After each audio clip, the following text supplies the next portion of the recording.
Stereo Ray.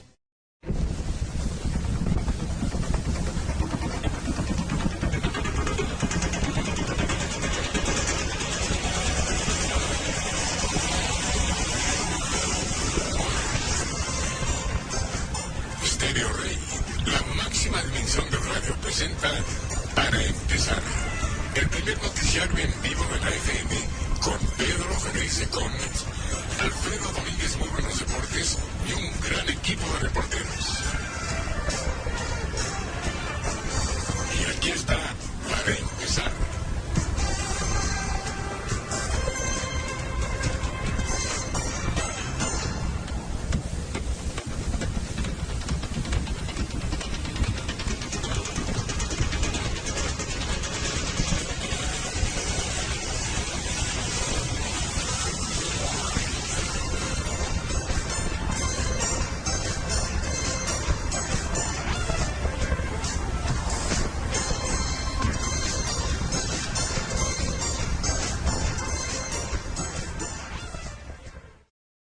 Fíjese que había sobre todo se lo digo esto a los jóvenes, ¿no? Había una división del mundo muy clara, que estaba marcada con algo que geográficamente no existía, pero que desde el punto de vista anímico se llamaba la cortina de hierro. ¿Qué era la cortina de hierro, muchachos?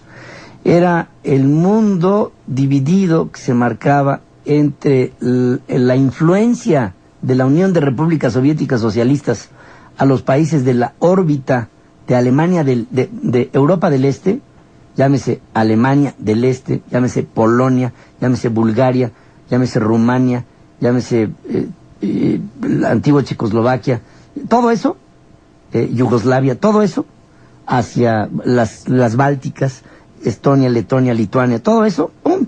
Esa era la gran división de dos mundos, dos conceptos, dos formas, dos ideologías, dos formas de vivir, la del comunismo y la del mundo occidental.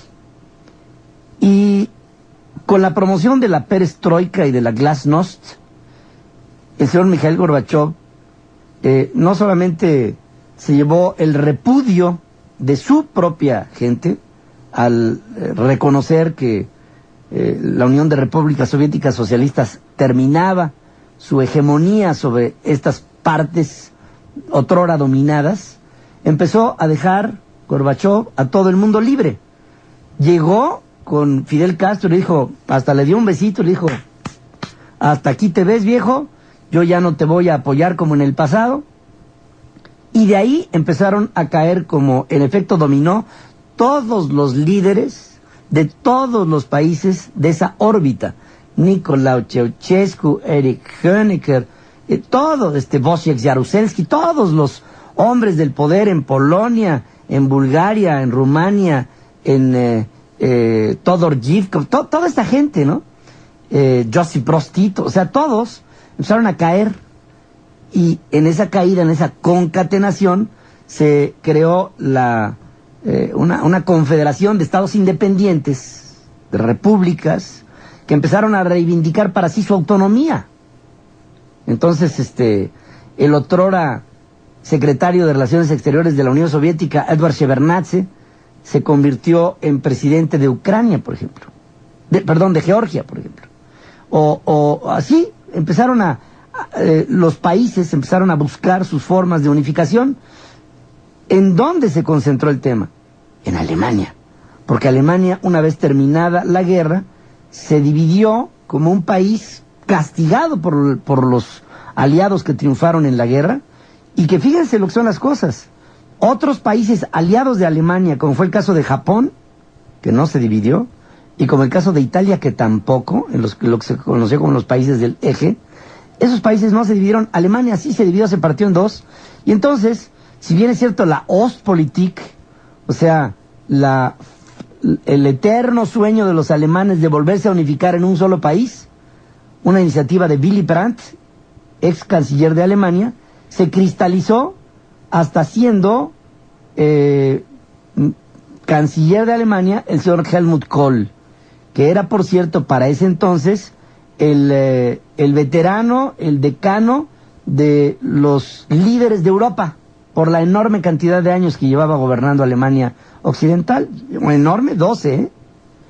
Pero a partir de ese momento se unifican las Alemanias en una sola y se encontraron alemanes que antes de la guerra eran iguales, con alemanes que después de la caída del muro eran personas que no se podían entender, porque unos fueron educados de una manera, pensando que el Estado lo era todo, pensando en el Estado patrocinador de todo, donador de todo, e interventor en todo, con un alemán en el lado occidental que era un alemán libre, de libre empresa, en el capitalismo formado.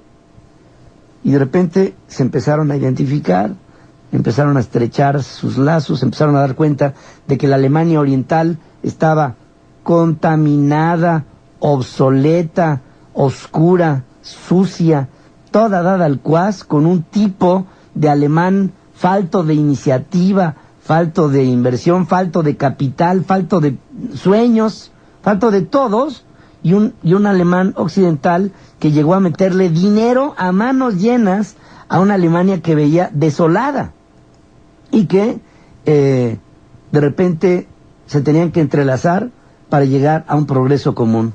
La canciller alemana Angela Merkel y el ex líder sindical polaco Lech Walesa y el ex líder soviético Mikhail Gorbachev cruzaron un checkpoint simbólico en el muro de Berlín. ¿Qué era un checkpoint? Era un punto de revisión. A mí me tocó pasar como estudiante varias veces estos puntos de revisión en el que del lado occidental estaban vigilantes de Estados Unidos, Inglaterra, Francia y Canadá. Del lado soviético, claro, estaban los rusos. Y en un checkpoint simbólico del muro de Berlín, en el puente de Bornholmer, el primer cruce que fue abierto en 1989 como parte de las conmemoraciones de la desaparición del también llamado Muro de la Vergüenza o de la Ignominia, hoy el mundo todo cambió su geopolítica y cambió su forma de concebir al mundo y de concebirse como sociedad. Fue, creo, uno de los momentos más emblemáticos del cambio que hoy abraza el siglo XXI, de un hombre en libertad, con todos sus problemas, de un hombre en libertad, de libertad no solamente de tránsito, sino también de ideas y de impulsos y de sentimientos y de sueños. La caída del muro representa muchas cosas, pero creo que lo más importante es que cambia la actitud de un mundo oscuro que se acabó sus recursos por repartirlos sin generar riqueza, como fue el mundo del comunismo, y que hoy nos podríamos entender con todos los problemas y todas las vicisitudes que tiene el mundo del capitalismo, como el mundo a promover bajo la idea del trabajo, del esfuerzo, del acierto, del error y sobre todo de la libertad. Porque la libertad nos hace libres para acertar, pero también para equivocarnos. Y quiero dejarle a usted un mensaje muy claro. En la vida, para acertar, a veces implica el error. Por eso, no castiguemos al error como parte del progreso. Castiguemos al no hacer nada como parte de un error. Berlín está sitiada desde hace días por decenas de miles de turistas que no quieren perderse el despliegue de medios que ha tenido lugar con motivo de las celebraciones del 20 aniversario de la caída del muro. La ocupación hotelera es prácticamente del 100% y desde hace días están abarrotados todos los puntos de la ciudad en los que hay algún trozo de muro u otro tipo de símbolo que recuerda la división del país. Con el derribo de una cadena de gigantescas piezas de dominó que simbolizará la caída del muro de Berlín, culminarán los actos del 20 aniversario de ese acontecimiento que supuso el fin de la división de Europa, Alemania y su capital. Este acto lúdico será el más mediático de las celebraciones ante la Puerta de Brandenburgo, donde la canciller Angela Merkel reunirá a estadistas de todo el mundo.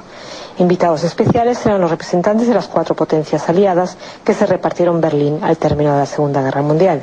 Los presidentes de Rusia y Francia, Dmitry Medvedev y Nicolas Sarkozy, el primer ministro británico Gordon Brown y la secretaria de Estado norteamericana Hillary Clinton. También estarán presentes jefes de Estado y Gobierno de los 27 países miembros de la Unión Europea, entre ellos el español José Luis Rodríguez Zapatero. Los estadistas e invitados cruzarán unidos la puerta de Brandenburgo para seguidamente escucharse en las intervenciones de Merkel, el alcalde gobernador de Berlín, Klaus Wowereit, y los representantes de las 4 potencias aliadas. El acto acabará con el derribo de la cadena de piezas gigantes de dominó de 1,5 kilómetros de longitud a lo largo del trazado del antiguo muro de Berlín, pintadas por numerosos artistas, escolares y estudiantes de todo el mundo. Desde Berlín, Ingrid Casajus, Agencia EFE. Está usted escuchando, para empezar, el número 1 de la radio en el país.